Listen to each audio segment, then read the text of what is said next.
defensive coach and special teams coordinator. Greg? So, Pat, obviously special teams are a little bit limited in the spring. You start ramping up during preseason. Are you completely ramped up? How far into this are you in terms of being comfortable with where special teams are at? I don't know if you're comfortable right now. We still got a little ways to go. Probably our biggest thing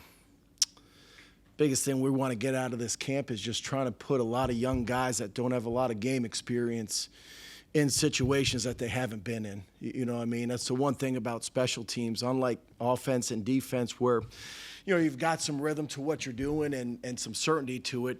Throughout the game, you're going to be presented with some situations that maybe you don't have an emphasis on or haven't done in a little bit. So it's just doing a lot with some guys that have limited experience, trying to put that in throughout camp.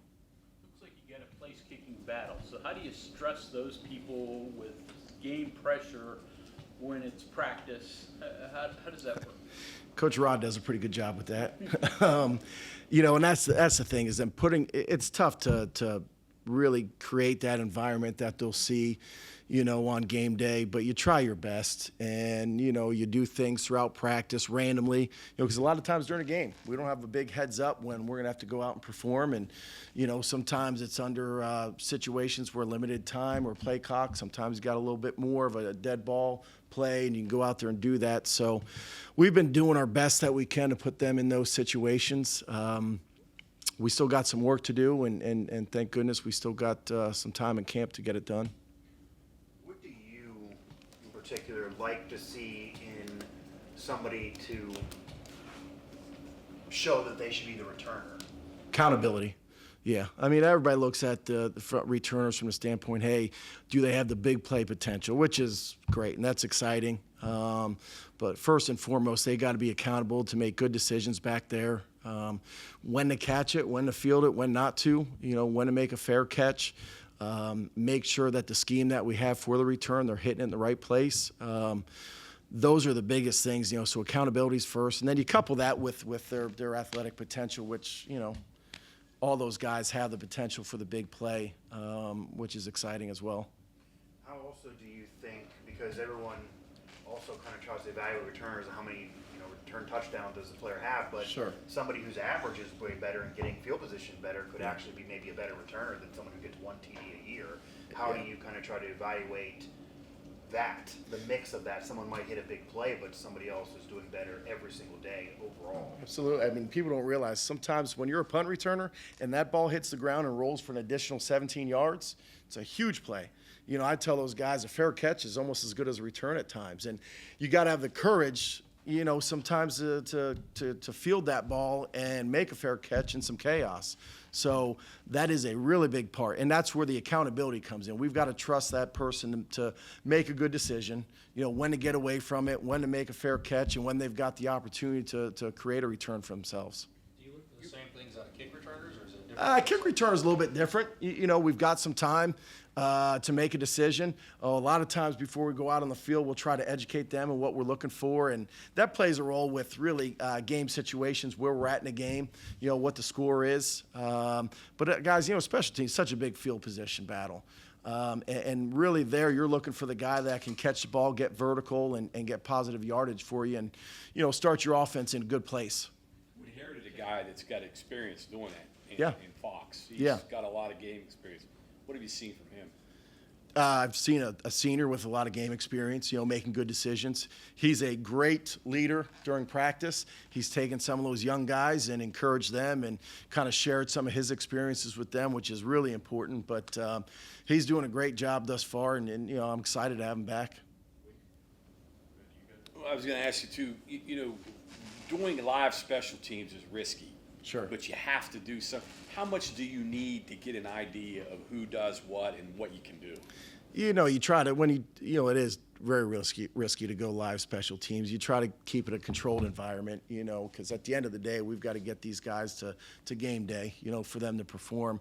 So we'll do some things with some half-line stuff on punt and punt block and maybe just a little bit of, go to thud or some stuff on kickoff and kickoff return, just to try to get them as close to game-like situations as we can. You've got to do it because they need to be put in that environment, but you've got to limit them because there is the potential potential for risk there.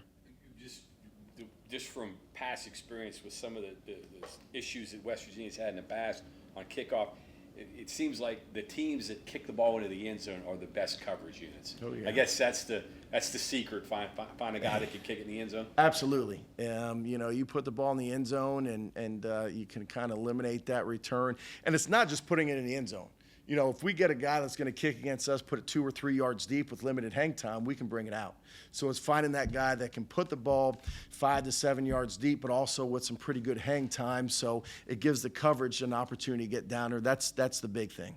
Does the Tulane kid seem to be the guy that can do that? It's still we're competing. We're still evaluating, but a couple of those guys have done a good job, including him. Okay. Ollie's been highly thought of pretty much his whole career.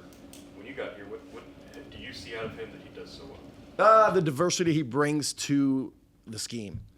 Last year he was very much what we call that rugby style kicker, which is great to have, but people don't realize he's very good at staying in the pocket and doing the pro style kick, which we call the spiral kick. So he has the opportunity to do that. He's got a really quick operation, and he's got a strong leg, not just from a distance standpoint, but just hang time where your coverage gets time to get down the field. Talk to you about kicking with both legs? No, but nothing's out of the possibility, Who else Last is time battling you it? were coaching this program, you had some assistant coaching experience at the D3 and D2 level, but now coming back, you had about a decade of head coaching experience, Sure. right, at Charleston? Yeah. How does that help you or change you as a coach and what do you bring from that experience that you might not have brought your first stint here at WVU? I think when you learn from being a head coach, very similar to being in special teams, you deal with all the position groups. Where everybody gets into, hey, who's the holder, the snapper, the kicker, the returners? Well, we got to find guys from, the DB room, the linebacker room, the tight end room, guys that can block, guys that can cover kicks. So, just having that ability to visit with the different, and I evaluate those guys that have the skill set that they can bring to the special teams room and help you out from that standpoint. Who else is You've been working it? involved with special teams for a long time. Both stints here, obviously a lot of other places too. Did that just kind of happen, or were you interested in it? Was that something you were focused on? I think if your ambition is to be a head coach, which always has been, and I was blessed to have a great opportunity, you want to be versed in all 3 aspects of the game. And special teams, guys, it's 18 to 22% of the snaps during a game. Coach Rod does a great job of putting us in a position during practice where, it reflects the number of snaps you get in a game we get during practice. And there is a big emphasis put on the special teams. I've been blessed to be at some places and around some other staff that have had great experience that I learned a great deal from. And, obviously my background was traditionally on defense and being a defensive coordinator for quite some time. That carries over to the special teams, But I, blessed for the opportunity and the responsibility. And I think we got a really good group of guys that want to compete at a high level in that room. You talk about returners a lot, and obviously defenders that can tackle. Yeah. Are there guys that just have a knack for one of those other things that might not be the greatest players at a position on offense or defense, but become great special teamers? Absolutely. It's a long football season, and you play a lot of snaps. And a big goal is to manage those snaps, and you want to have guys that, put you in the best position to have success on special teams, but also if you can steal a base and, maybe they're not getting the number of reps on offense or defense, but they're great teamers, as we say. We're going to look to those guys, and a lot of those younger players, it's an opportunity for them to display their skill set. And, we're blessed to have some guys that take a lot of pride and execute at a high level on those teams, so that plays a really big part in it. Who besides Ollie working as your punters, and then who else who is holding? Well, we've got Ollie now is taking over a lot of those holding responsibilities. We've got about 3 or 4 guys that can hold for us. Traditionally, you like those guys that during practice may not be participating in another position as much because they can get that work. And that operation between a snapper, holder, and kicker, it has got to be like a symphony. Everything has got to be on the same note at the same time, every single time. So you've got to get that through practice and repetition. So you like to keep that in a specialist room, but we've also got some guys on offense that have the ability to help us out there as well. And your other punters besides Ollie? Yeah, we've got about 3 or 4 guys. RJ is a guy that can do both, and really all the kickers can do both, with the exception of Ethan. He's focused on, the kicking part of it. But we're blessed to have about 3 guys that we can turn to help us out punting wise. But Ollie Straw is doing a really good job right now. Another question about the live aspect of practicing special teams. Because you don't do so much, there's a lot more unknowns for you going into a game. Walk me through your thought process of the things that are going through your mind. That first time you got to line up for kickoff, Sure. or field goal protection, or all of that. What are you thinking about? Well, one of the things during camp, we've got a list of pages on pages of specific situations that we want to make sure we cover with those guys. And some of it's through walkthrough, some of it's through live situations, some of it's kind of controlled scrimmage stuff. It's really just educating those guys, hey, if this happens, this is how we want to handle it. And just trying to get through that list as quickly and as many times as you can, because you can't script a game, and things come up, and so you want to educate these guys, and that's the biggest thing. People think football is just, hey, go down there and eat weights, run fast, jump high. There's a lot of good athletes out there that don't translate into good football players, because cognitively you've got to put yourself in a position to be able to make good decisions. And our job as coaches is to help them with those decisions when they come up in a game. So those things that you go through, does that ease Coach Kirkland's anxiety going into that first game? Yeah, to some extent. I don't know how much. Not enough. Not enough. But we try our best. And, I've been blessed to do this now. I think this is going on year 25, 26 at the college level. And so that list went from a half a page now to about 2.5 pages that we want to make sure that we get through. So till you get through that first kickoff, it's... Absolutely. Yeah, no, we're still... Yeah, anxiety's there. It happens. Yep. In the transfer portal, what is the quantity, the competition like for a place kicker? Because like similar to the quarterback, there are not a lot of them that can do it. Otherwise, everybody would. And you can only play one, so there's gonna be a lot of them in there too. I don't know. Is it high price? Maybe not high price. Highly competitive.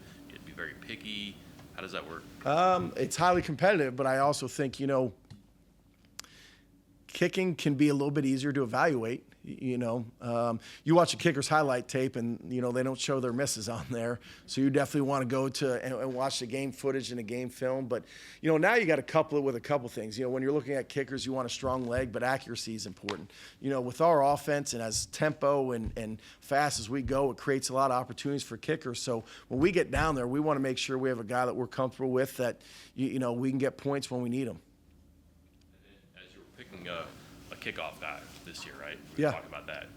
Well, Sure, it's put it to the uprights, right? But maybe it's windy and you can't do it that day, and he better be able to do something else. Like, it's not just who has the strongest leg here, but how much of it is who has an array of kicks. your ball placement's got to match your coverage. So we need guys that when we say we want the ball between the numbers and the hash, he's got to get the balls between the number and the hash. If we want to do some alternative kicks, they've got to get to where we got to get to, because that's where the coverage is expecting it to be.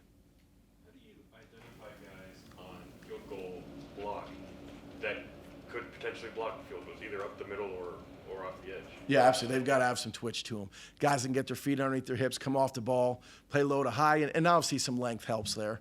Having some guys that are a little bit longer that can get their hands up, and kickers and snappers and the holders, the operation's getting better and better.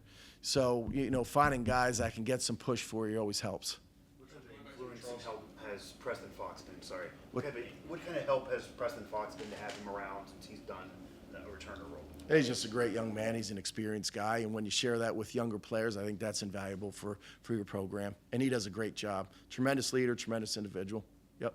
Coach, going back to your Charleston route, Bruce, your former player, also a guy that coached with you at Charleston, Michael Tesh, just kind of walk me through what you like with that program now in the hands of under Tesh's leadership. Coach Tesh is a great young man. He coached receivers for me and did a lot of responsibilities. And yeah, I'm happy for him. He's earned it, and wish him nothing but the best. And that program's in good hands.